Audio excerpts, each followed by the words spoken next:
मैं सुनील कुमार आप सभी का स्वागत करता हूं YouTube चैनल NMOPS झारखंड में।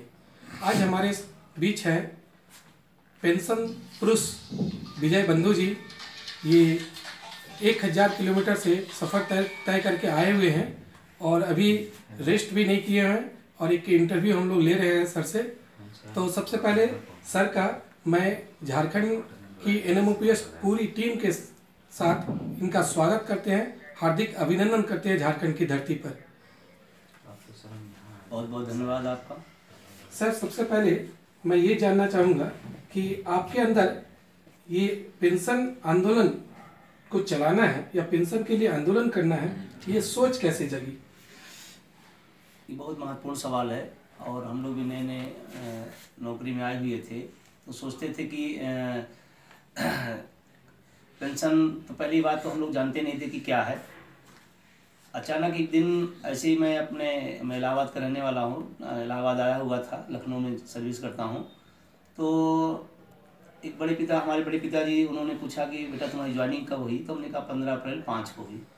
जैसे मैंने डेट बोली वो माथे पर सर रख लिए, अरे तुम तो पेंशन से बाहर हो गए हो, क्योंकि यूपी में 1 अप्रैल 5 से लागू हुई, पूरे देश में जनवरी 4 से लागू हुई, अलग अलग स्टेटों में अलग अलग हुआ। तो हमने कहा क्या हुआ? तो कहा तुम्हारा तो पेंशन चली गई। हमने कहा ये क्या होता, कैसे होता? तो उन्होंने सारी बात बताई। तो उन्होंने कहा ये बड़ा नुकसान हो गया, बुढ़ापे में जो एक सहारा होता है सरकारी कर्मचारी का पेंशन का, वो तो आपका चला गया। तो मैंने सुना पहली बार कि पेंशन भी एक बुढ़ापे का सहारा है और बड़ी चीज़ है। फिर उन्होंने सारी बातें बताई तो दिमाग में पहली बार कौंधा कि यार कितना नुकसान हो गया मेरा। फिर मैं गया अपने लोगों के बीच में चर्चा किया, पर चर्चा के बाद निकला तमाम नेता हैं, तमाम संगठन हैं, काम कर रहे हैं, होगा। हम लोग भी सोचते रहे ऐसे, लेकिन बहुत दिन धीरे धीरे बीता गया तो लगा कि ये तो लगता है कुछ होगा ही नहीं। तो एक शब्द आया और इस आंदोलन की उत्पत्ति शायद वहीं से हुई कि अंधेरे को पोषने के बजाय एक दीप जलाओ। उसी दीप का ये पेंशन आंदोलन एक कड़ी है और वहीं से शुरुआत हुई। उसी शुरुआत को लेकर के इस आंदोलन को यूपी से शुरू किया गया। आज पूरे देश भर में आंदोलन जगह जगह फैला हुआ है और पूरे देश में चल रहा है। सर आप ये बताइए कि इस आंदोलन को पूरे देश भर में आप किस तरीके से फैलाएं? देखिए ये एक बड़ा दर्द है कर्मचारियों का, एक बड़ी परेशानी है। तो हर आदमी सोच रहा था कि कैसे होगा, क्या होगा। कुछ जगहों पर, कुछ राज्यों में अपने अपने तरह से लोग आंदोलन भी कर रहे थे, कुछ अपने अपने तरीके से, लेकिन एक प्लेटफॉर्म नहीं था राष्ट्र स्तर पर। तो हम सब लोगों ने मिल करके, तमाम सारे स्टेटों के लोग मिल करके हैदराबाद में एक बैठक किया और बैठक में हम लोगों ने तय किया कि एक फोरम बनाया जाए। उस फोरम के तहत सब लोग मिल करके एक लड़ाई लड़ा जाए और वहीं फिर हम लोगों ने NMOPS national movement for old pension scheme के तहत हम लोगों ने एक मंच बनाया और पूरे देश के लोग इस आंदोलन में आज जुड़े हैं। आज 22 स्टेटों में आंदोलन बहुत तेजी के साथ चल रहा है। सर झारखंड में आज पेंशन अधिकार रैली है, इस रैली से झारखंड के NPS कर्मियों पर क्या असर पड़ने वाला है? क्या पेंशन उनको मिलेगी या फिर देश में इस आंदोलन से क्या फर्क पड़ने वाला है? देखिए आज मैं पहली बार झारखंड आया हूँ और जिस तरह का मैं यहाँ का मूवमेंट देख रहा हूँ लोगों का, कल मैं बनारस से चला, हमारे साथ डॉक्टर हरप्रकाश जी और सत्येंद्र राय जी, हम लोग जब बनारस चले तो रास्ते में लोग मिलते गए। और मैं आपको बताऊँ, एक डाल्टनगंज रेलवे स्टेशन है, पलामू उसको जिस नाम से बोलते हैं, मैं वहाँ पर 11 बजे पहुँचा और मैं सो भी गया था क्योंकि सुबह से मैं निकला हुआ था, सुबह 6 बजे घर से निकला हुआ था। तो 11 बजे रात में लोगों ने वहाँ माला लेकर, फूल लेकर के, बुके लेकर, जिंदाबाद NMOPS जिंदाबाद, पुरानी पेंशन बहाल करो। तो ऐसा लग रहा है कि ये निश्चित रूप से झारखंड के लिए और पूरे राज्य के लिए एक नया आंदोलन है और जन आंदोलन बना है।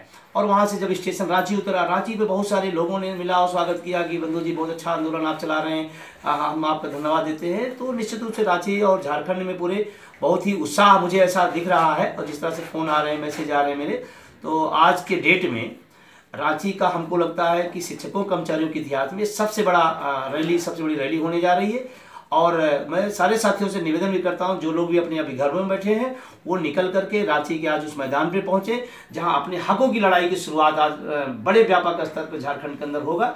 और रही बात जीतने की, तो निश्चित रूप से मैं पहले दिन से और आज भी 110% आश्वस्त हूँ कि हिंदुस्तान में पुरानी पेंशन बहाल होगी।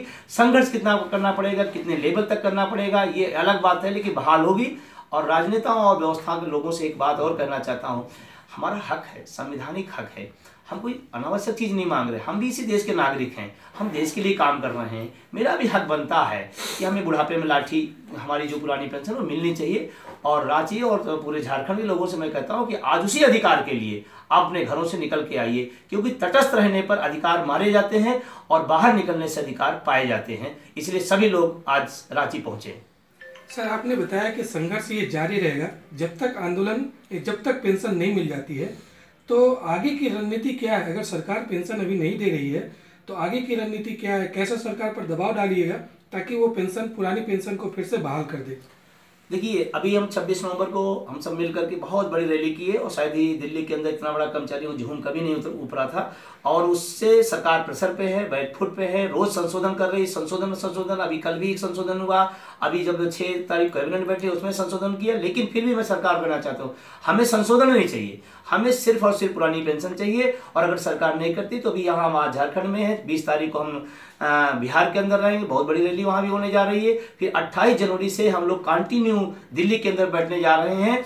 और अगर सरकार नहीं सुनती तो निश्चित रूप से सरकार के लिए नुकसानदेह होगा। जो पेंशन नहीं बहाल करेगा निश्चित रूप से बाहर हो जाएगा।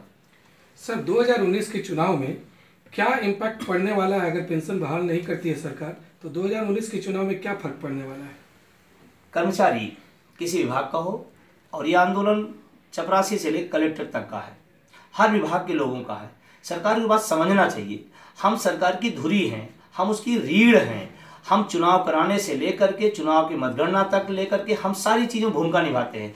अगर ये समूह अगर निगेटिव हो गया, अगर नकारात्मक हो गया सरकार के प्रति, तो निश्चित रूप से मैं कहता हूं सरकार के लिए वो खतरे की घंटी हो जाएगी। और हमें नहीं चाहते, हम तो चाहते सरकार हमारी लागू करे। मैं प्रधानमंत्री जी से निवेदन करना चाहता हूं, आप बहुत बड़े बड़े डिसीजन लिए, एक बड़ा डिसीजन नौजवानों के पक्ष में लीजिए, हम आपका स्वागत करने को तैयार हैं। माननीय मुख्यमंत्री, यहाँ झारखंड से मैं निवेदन करना चाहता हूँ, आपके पास पूर्ण बहुमत की सरकार है, स्टेट भी इस पर निर्णय ले सकता है, आप एक ऐतिहासिक फैसला लीजिए। और नहीं तो 19 निश्चित रूप से खतरे की घंटी होगी, क्योंकि पूरा नौजवान 60 लाख पूरे देश का वो कहीं न कहीं इस मुद्दे को लेकर के एकजुट हुआ है और इस मुहिम को आगे बढ़ाने के लिए किसी भी हद पर जाने को तैयार है। सर ने देखा, आप लोग सभी देख रहे हैं कि सर ने कहा कि नवयुवक किसी भी हद तक जाने के लिए तैयार है और पेंशन के लिए संघर्ष जारी रहेगा। और आज जो पेंशन अधिकार रैली है रांची में, इस रैली में भी सर भाग ले रहे हैं। और फिर बिहार भी 20 तारीख को है, वहाँ पर 20 तारीख को बिहार में भी आंदोलन करेंगे। और 28 जनवरी से कंटिन्यू रांची में, दिल्ली में वो संघर्ष जारी रहेगा। तो पेंशन जब तक सरकार नहीं दे देती है तब तक ये आंदोलन चलते रहेगा। और अगर पेंशन सरकार नहीं देती है तो वो फिर से सत्ता में आ जाए, ये भी एक खतरे की घंटी है। तो आप सभी पेंशन के लिए संघर्ष करते रहिए। धन्यवाद।